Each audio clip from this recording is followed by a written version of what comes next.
नमस्कार, सुप्रभात। हिंदी की कक्षा में आप सभी बच्चों का एक बार फिर से बहुत बहुत स्वागत है। कैसे हैं सभी बच्चे? अच्छे हैं? चलिए आगे भी अच्छे रहिए, अपनी पढ़ाई को नियमित रूप से जारी रखिए ताकि आने वाले समय में आपको कोई भी जो है परेशानी ना हो। ठीक है? तो ऑनलाइन क्लासेस के माध्यम से जिस प्रकार से आपका पाठ्यक्रम आगे बढ़ाया जा रहा है बच्चों, तो उसको आप लोग भी साथ के साथ रिवीजन कीजिए, साथ के साथ उसकी पुनरावृत्ति कीजिए ताकि आने वाले समय में आप अपनी पढ़ाई को लेकर के किसी भी परेशानी का सामना ना करें। ठीक है? समझ आई बच्चे बात? तो हर वीडियो के माध्यम से कुछ ना कुछ जो है साधारण जानकारी मैं आप तक पहुंचाने का प्रयास करती हूँ। उसे सुनिए, उस पर अमल कीजिए, तो उसमें आप लोगों को बहुत ज्यादा फायदा होगा। ठीक है?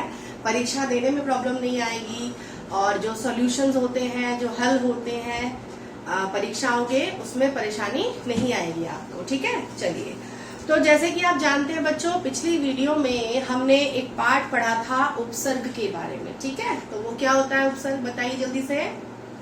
हाँ जी, उपसर्ग वे जो है वाक्यांश होते हैं, माफ कीजिएगा, शब्दांश होते हैं जो शब्दों के आगे जुड़ करके शब्द को नया अर्थ देते हैं, है ना। जैसे कि सुपुत्र, है ना, बेईमान, है ना।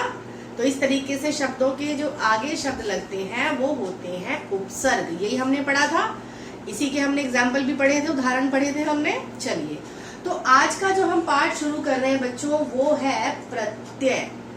प्रत्यय का अर्थ भी उपसर्ग जैसा ही है, सिर्फ इसमें जो विभिन्नता है वो क्या है, उपसर्ग जो है वो शब्दों के शुरू में जुड़ते हैं और जो प्रत्यय है वो शब्दों के अंत में जुड़ करके शब्द को नया रूप देते हैं। ठीक है? जैसे हमने पढ़े थे उपसर्ग, है ना, उपसर्ग हमने पढ़े थे। तो उपसर्ग कहाँ लगता है? जैसे कि ना जमा खुश, तो क्या बन गया था इससे? ना खुश, है ना।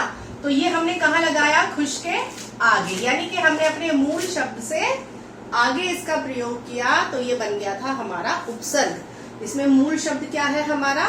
खुश। ठीक है? तो ये तो हो गई उपसर्ग की बात। अब देखिए, आज जो हम पाठ कर रहे हैं बच्चों वो कर रहे हैं हम प्रत्यय। कौन सा पाठ कर रहे हैं हम? प्रत्यय। अब प्रत्यय के अंदर क्या है बच्चों? जैसे मैंने एक शब्द यहाँ पर लिखा दुकान, ठीक है, लेकिन अगर मैं इसके पीछे लगा दूं दार, तो मेरे पास जो शब्द आएगा वो आएगा दुकान दार। तो दुकान हो गया हमारा मूल शब्द और इसके पीछे हमने लगा दिया दार, तो ये हो गया हमारा प्रत्यय। तो देखा आपने, उपसर्ग आएगा आगे और प्रत्यय जुड़ेगा शब्द के पीछे। बस यही छोटा सा एक फर्क है इन दोनों के बीच में। उपसर्ग से भी हम नए वाक्य और शब्द बनाते हैं और प्रत्यय से भी। ठीक है? यहाँ तक बात समझ आई? तो प्रत्यय का प्रयोग हम कहाँ कर रहे हैं बच्चों? प्रत्यय का प्रयोग हम कर रहे हैं शब्दों के अंत में, शब्दों के अंत में। तो चलिए फटाफट से निकाल लीजिए पेज नंबर 37। जल्दी से निकाल लिया? चलिए, तो सबसे पहले देखिए, पहला उदाहरण ही है दुकान जमा दार, तो क्या बन गया? दुकान दार। अगला देखिए, चित्र जमा कार, तो चित्र जमा कार से क्या बन गया? चित्रकार। अर्थात जो पीछे जुड़ने वाला इसमें जो वाक्यांश है, जो शब्दांश है, वही हमारा क्या है? प्रत्यय है। क्या है? प्रत्यय है। तो चलिए जल्दी फटाफट से प्रत्यय की जो परिभाषा है वो मुझे पढ़ करके बताइए। प्रत्यय की परिभाषा, हाँ जी, जो शब्दांश शब्द के अंत में लगकर उनके अर्थ को बदल देते हैं, है ना। जैसे अभी हमने किया एक उदाहरण, दुकान। दुकान मतलब कोई भी दुकान, लेकिन अगर मैं लगा दूं दार उसके साथ में, तो हमें ये मालूम हो जाएगा कि जो ये व्यक्ति है ये इस दुकान से संबंधित है ना। चलिए, तो जो शब्दांश शब्द के अंत में लगकर उनके अर्थ को बदल देते हैं उन्हें प्रत्यय कहा जाता है। क्या कहा जाता है बच्चों? प्रत्यय कहा जाता है। अब देखिए, प्रत्यय सार्थक शब्दों के साथ ही जुड़ते हैं। सार्थक शब्द मैंने कौन से बताए थे? जिनका कोई ना कोई अर्थ होता है ना, जिनका कोई ना कोई अर्थ होता है। तो जो प्रत्यय है वो हमेशा सार्थक शब्द के साथ ही लगेंगे, ताकि उसका हमें एक नया जब अर्थ मिले तो वो भी मीनिंगफुल हो, अर्थात वो भी सार्थक हो। जैसे कि देखिए, एक ही प्रत्यय अपने अनेक शब्दों के साथ जुड़कर नए शब्द बनाता है। जैसे कि देखिए, मैंने आपसे कहा अपना, ठीक है, मैंने आपसे क्या कहा? अपना, ठीक है। लेकिन अगर मैंने इसके पीछे लगा दिया पन, तो ये बन गया अपना पन। उसी प्रकार से बचपन, आवारा पन। तो कौन सा प्रत्यय हम यहाँ प्रयोग कर रहे हैं? पन प्रत्यय। कौन सा प्रयोग कर रहे हैं? पन प्रत्यय। अगला देखिए, जैसे और उदाहरण है इसमें, पागलपन, है ना। जैसे आप कपड़े अगर खराब हो जाते हैं तो आप बोलते हैं उसमें कालापन आ गया, पीलापन आ गया कपड़ों में, है ना। तो पीलापन, पागलपन, कालापन। तो जो पीछे पन हमें सुनाई दे रहा है, यही है हमारा प्रत्यय। क्या है? प्रत्यय है। ठीक है, यहाँ तक बात समझ आई? चलिए अगला उदाहरण देख लेते हैं इसका। अब हमने ये तो देख लिया बच्चों कि जो प्रत्यय है वो हमेशा शब्द के अंत में जुड़ेंगे, लेकिन अब हमें ये देखना है कि प्रत्यय जो है उसके दो भेद होते हैं। प्रत्यय के कितने भेद हैं? भेद, ठीक है।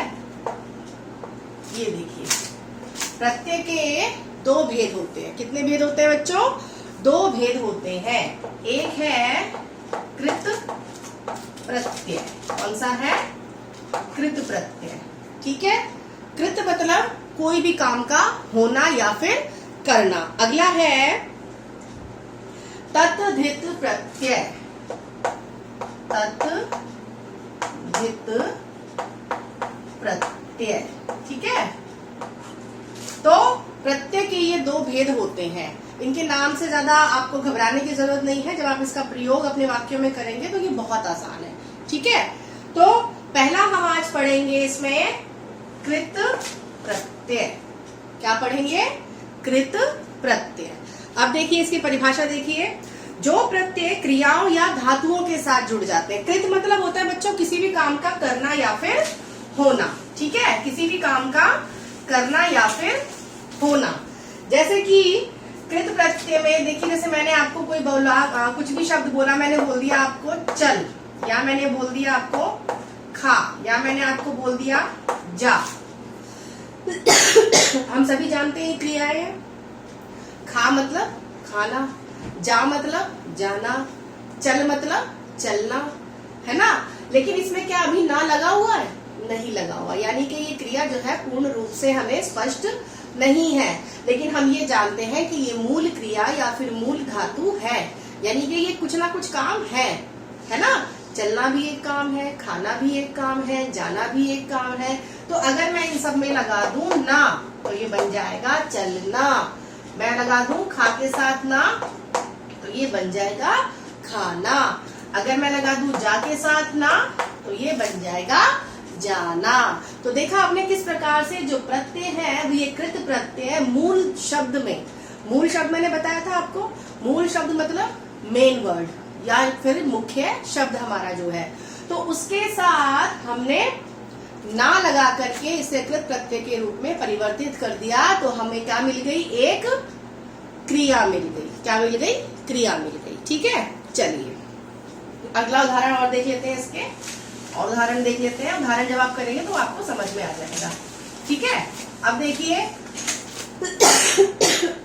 सॉरी, पहला देखिए इसमें मूल शब्द, सिर्फ मूल धातु लिख दीजिए आप, मूल धातु, ठीक है। उसके बाद है प्रत्यय और उसके बाद है हमारा शब्द। यही है, इसी प्रकार से दिया गया है। चलिए अब देखिए, मैंने यहाँ पर लिखा लिख, या मैंने लिखा यहाँ पर पढ़। तो प्रत्यय कौन सा लगेगा? लिख से क्या बनेगा? लिखना। वेरी गुड, ठीक है। पढ़ और ना, क्या बन गया हमारा? पढ़ना। समझ आई बात यहाँ तक? यहाँ हमने बात की ना प्रत्यय की। अब देखिए मैंने मूल शब्द लिखा यहाँ पे मीठा। प्रत्यय है हमारा आई, तो मीठा और आई मिलकर के क्या बनाएगा? मिठाई। शाबाश। तो क्या बनाएगा? मिठाई। तो यहाँ पर हमारे मूल शब्द हमारा क्या है? मीठा। प्रत्यय हमने क्या लगाया? आई, और शब्द हमने क्या बना लिया? मिठाई। यहाँ तक बात समझ आई? चलिए अगला देख लेते हैं। ठीक है, अगला शब्द देख लेते हैं। अगला शब्द हम क्या बना सकते हैं? जैसे कि और भी मूल धातु हमारे पास है, जैसे कि चल, कमा और बिक। ठीक है, चल मतलब चलना, ना प्रत्यय लगाएंगे तो चलना।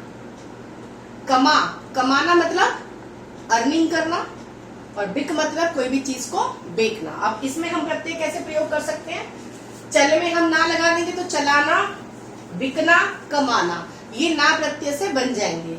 लेकिन इनमें हम एक और प्रत्यय जो है वह प्रयोग कर रहे हैं, आऊ प्रत्यय। तो सब में आप आऊ लगा दोगे तो आपके पास क्या बन जाएगा?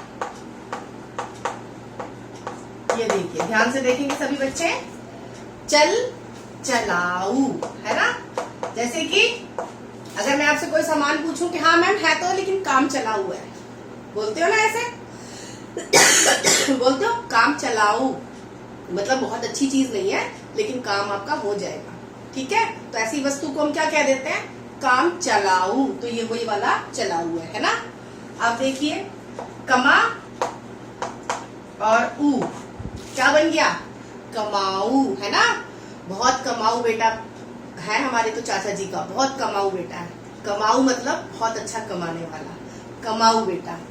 अब देखिए बिकाऊ,